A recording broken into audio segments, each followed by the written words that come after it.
चलिए, आज हम जानते हैं कि अगर आपके मकर लग्न की कुंडली है और आपके सप्तम भाव में अगर बुध स्थित है तो आपका जीवन साथी कैसा होगा। बुध युवा ग्रह, युवराज, वाणी का देवता, बौद्धिक स्तर को उठाने वाला देवता ग्रह। चलिए, अगर आपकी मकर लग्न की कुंडली भाग्येश होकर बुध स्थित है, यानी कि विवाह के बाद भाग्योदय, विवाह के बाद भाग्योदय, कहने का अर्थ क्या, भाग्य जहां उठकर जाता है वही भाग्योदय करवाता है। भाग्य उठकर कहां चला गया, सप्तम भाव में। पत्नी कारण बनती है, पत्नी या बिजनेस पार्टनर,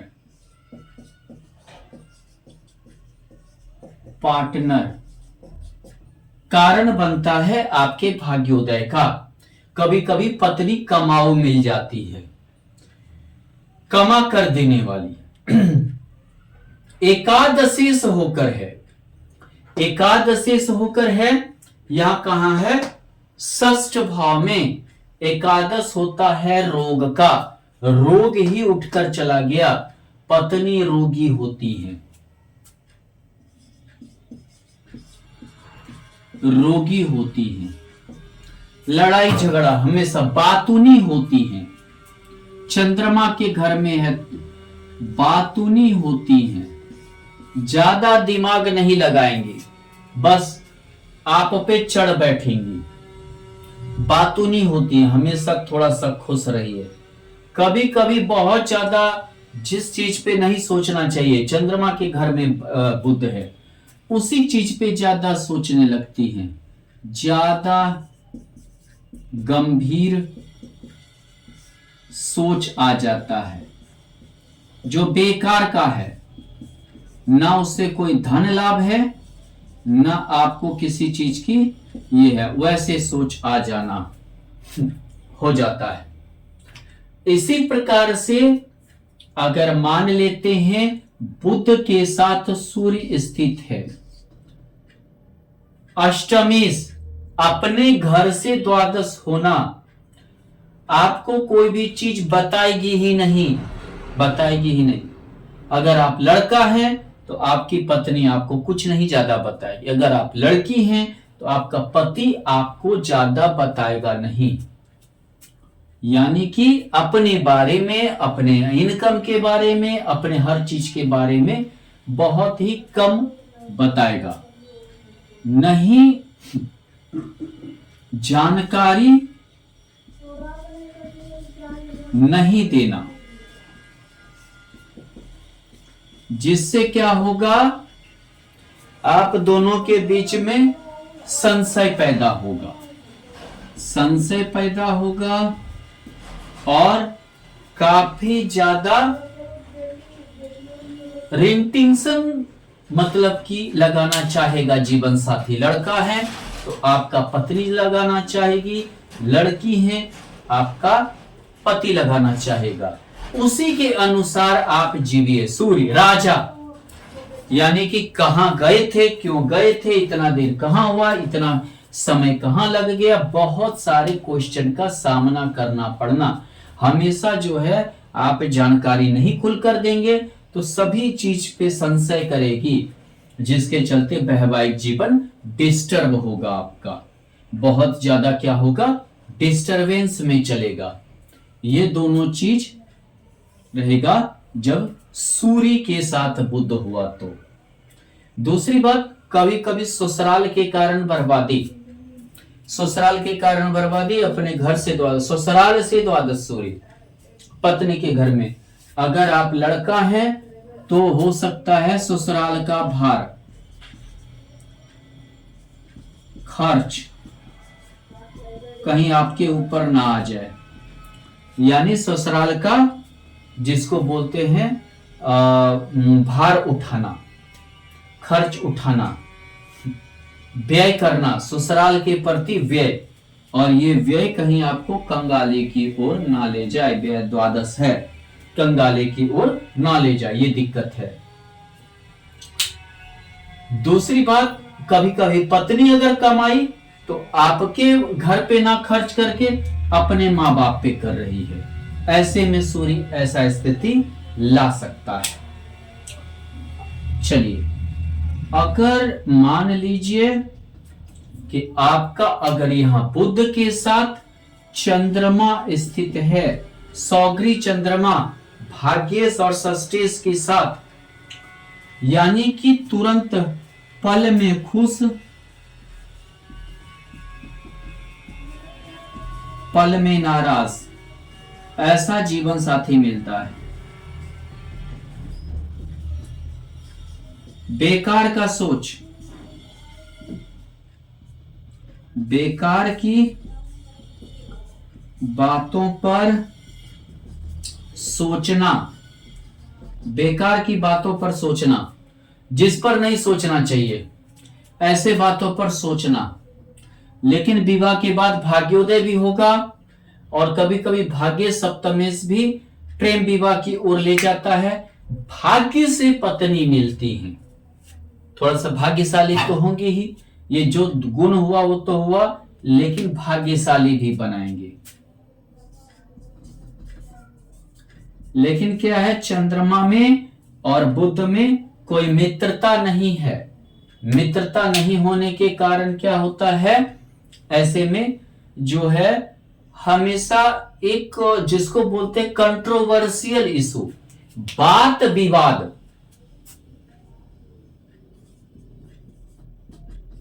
विवाद होंगे, बात विवाद बहुत ज्यादा होंगे, बहुत ज्यादा बात विवाद होना, यानी कि छोटे छोटे बातों पर विवाद हो जाना, छोटे छोटे बातों लेकर इशू बन जाना, ये सभी चीजें आपके जीवन में आएंगी। लड़का है तो आपको अपनी पत्नी के कारण आएगा, लड़की है तो आपको अपने पति के कारण ऐसे परिस्थिति को झेलना पड़ेगा। पल, फल नहीं पल।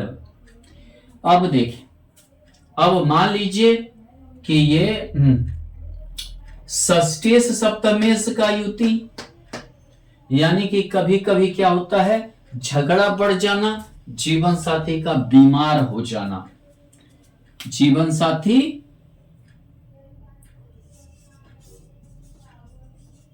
रोगी हो जाना, रोगी रहना।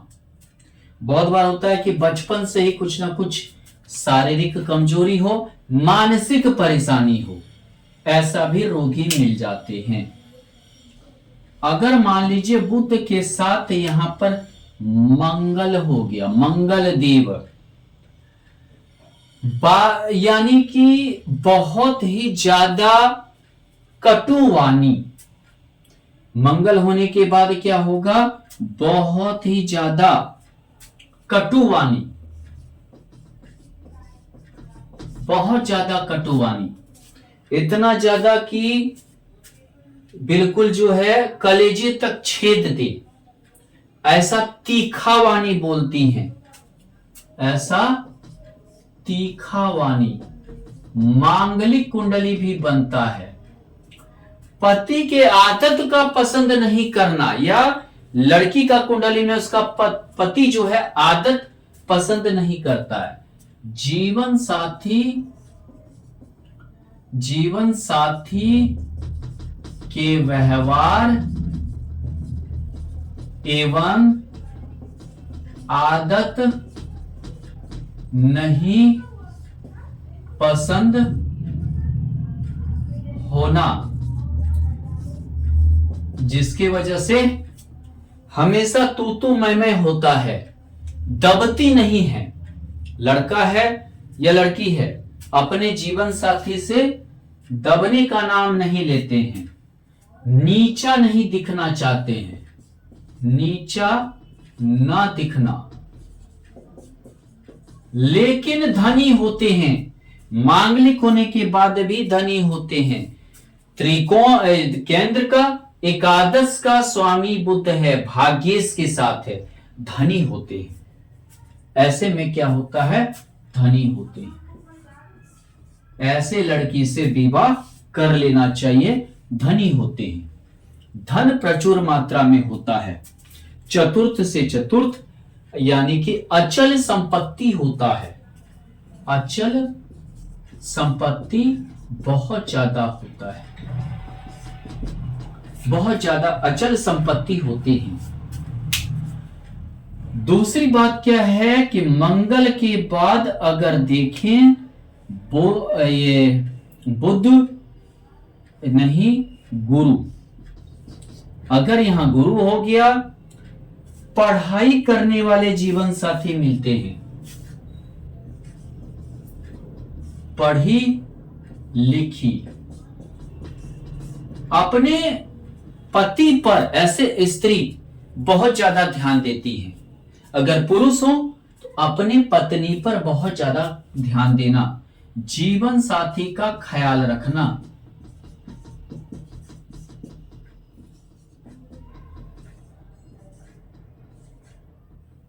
जीवन साथी का ख्याल रखना, बहुत ज्यादा ख्याल रखते हैं। और बहुत ज्यादा ख्याल रखने की वजह से क्या होता है कि प्रेम भी बना रहता है। धार्मिक, गुरु धार्मिकता देता है, धार्मिक बनाता है, धार्मिक बनाता है। लेकिन यह द्वादशीस होकर भी गुरु है, यहां पर किसी और के कारण घर में कलह, किसी अन्य के कारण कलह हो सकता है कि आप स्त्री हैं तो आपके पति का किसी अन्य से अफेयर हो जाए विवाह के बाद, या अगर आप पत्नी हैं, लड़की हैं, तो आपके पति का, अगर लड़का है तो हो सकता है आपके पत्नी का भी किसी से अफेयर के योग बन सकते हैं। लेकिन तृतीयेश भी शामिल है, यानी अपनी और भाग्येश दोनों का युति, यानी कि अपनी बदौलत, अपनी बदौलत, बदौलत जो है व्यापार या नौकरी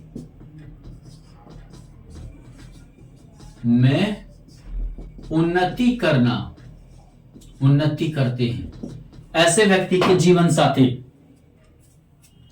अगर मान लीजिए कि यहां शुक्र है, यहां आ गए शुक्रदेव, पंचमेश का भाग्येश, दोनों त्रिकोण का युति, बहुत ही भाग्यशाली जीवन साथी मिलते हैं।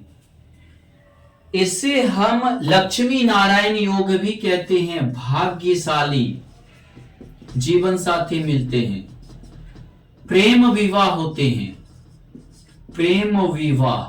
पहले घर वाले नहीं मानते हैं, षष्ठ के कारण रुकावट आता है, बाद में मानते हैं। पंचमी शुक्र है, प्रेम विवाह होते हैं। कहां होते हैं? कार्य क्षेत्र में। कार्य क्षेत्र कहां आ गया? सप्तम भाव में। अगर आप कोई ऑफिस में कार्य करते हैं, वहां पे किसी लड़की से प्रेम विवाह हो जाना कार्य क्षेत्र में, या आप कोई कंपनी चला रहे हैं, वहां कोई लड़की कार्य कर रही है, वहां पर प्रेम विवाह हो जाना। अगर मान लीजिए आप सरकारी जॉब में हैं और लड़की भी सरकारी जॉब में है, प्रेम विवाह हो जाना। काफी समृद्ध और हमेशा एक नया सोच को रखने वाली लड़की या लड़का, दोनों नया सोच, समृद्ध। अगर आप समृद्ध नहीं हैं तो विवाह के बाद हो जाइएगा, ये याद रखिए। नहीं भी समृद्ध हैं तो विवाह के बाद निश्चित आप में समृद्धता आ जाएगी, आप समृद्ध हो जाएंगे। धन से, दौलत से, हर चीज का सुख आपको प्राप्त होगा, जीवन में भोग प्राप्त होगा। दोनों त्रिकोण का युति है सप्तम भाव में, हर चीज का भोग। और दशम में, यानी कि यहां पे क्या हो गया? कर्म धर्माधिपति योग, सबसे अच्छा राजयोग माना जाता है। नवम और दशम का युति हो, ये यानी सबसे अच्छा राजयोग विवाह के बाद आप राजा बनने वाले हैं, राजा जैसा सुख, राजयोग मिलेगा, राजा जैसा सुख मिलेगा, धनी होंगे, समृद्ध होंगे आप,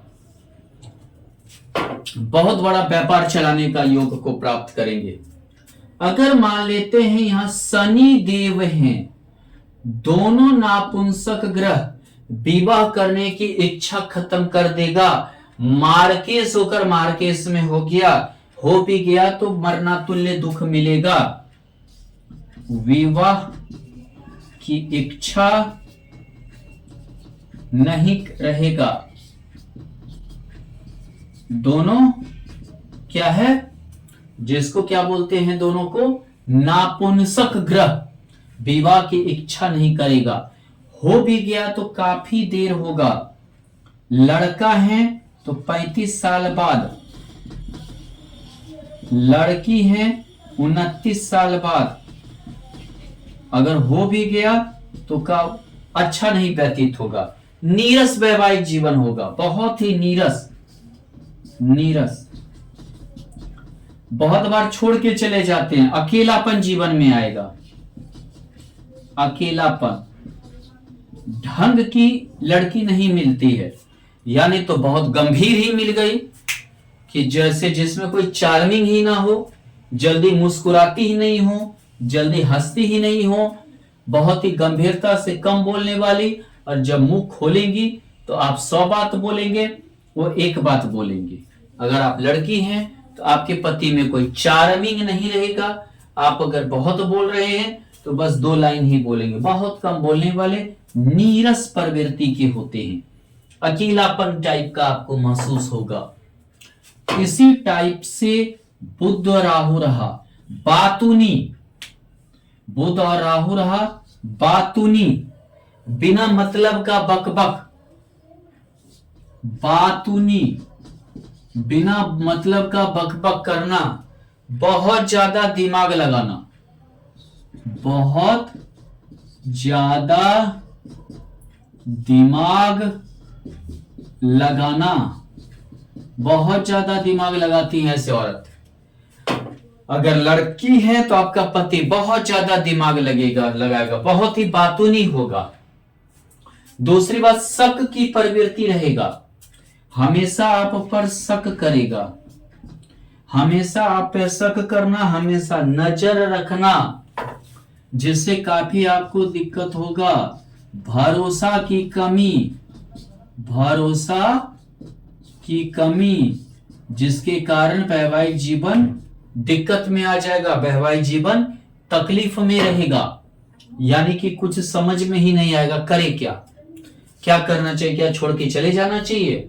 लड़का है तो लगेगा आप पत्नी को छोड़ दें, लड़की है तो लगेगा कि पति को छोड़ दें, हर बात पे शक। रात में क्लाइंट का कॉल आया, जी आप उससे इन्वॉल्व तो नहीं है, पत्नी यही बोलेगी। अगर आप लड़की हैं, जॉब कर रहे हैं, तो तुम बॉस के साथ घूमती हो, हमेशा शक का प्रवृत्ति, जो यानी कि एक अच्छा बसा बसाया घर भी बर्बाद कर दे। बुध और केतु, रुचि नहीं लेना, कोई रुचि नहीं होता है,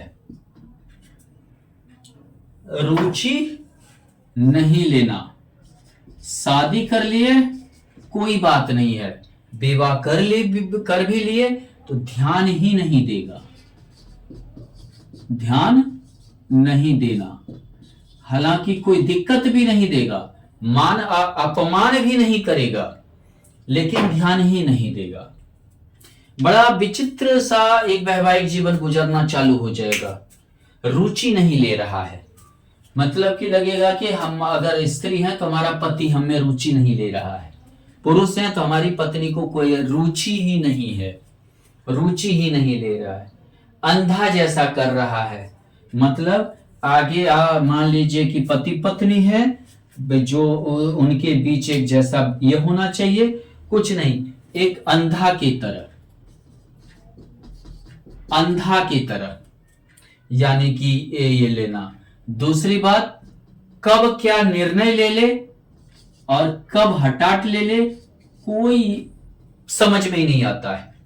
निर्णय क्या लेना चाहिए, पूछ के लें, समझदारी से लें, निर्णय में जो है एक थोड़ा सा पत्नी का भी ये रखें, रुचि रखें, या अगर आप लड़की हैं तो अपने पति का रुचि रखें। ऐसा नहीं हो, पति आपका रुचि रखे, या अगर लड़का है तो पत्नी आपकी रुचि रखे, कुछ नहीं, अंधा की तरह निर्णय ले लिए। उसके बाद हमेशा जो है मतलब जिसको बोलते हैं कि हठी दिमाग, हठी दिमाग कि ऐसे में आपको यदि ऐसा जीवन साथी मिल गया तो कितना चीज व्यक्त ही नहीं कर पाते हैं बुध केतु की वजह से। ना प्रेम अच्छा से व्यक्त कर पाते हैं, ना दुश्मनी अच्छा से व्यक्त कर पाते हैं, किसी भी चीज में व्यक्त ही नहीं कर पाते, अपनी बातों को भी व्यक्त नहीं कर पाते, उसमें भी सस्पेंशन रहता है, उसमें भी लगता है कि किसी भी चीज को अच्छी तरह से कैसे एक्सप्लेन नहीं कर पाते, ये सभी कमी रहता है। चलिए, धन्यवाद।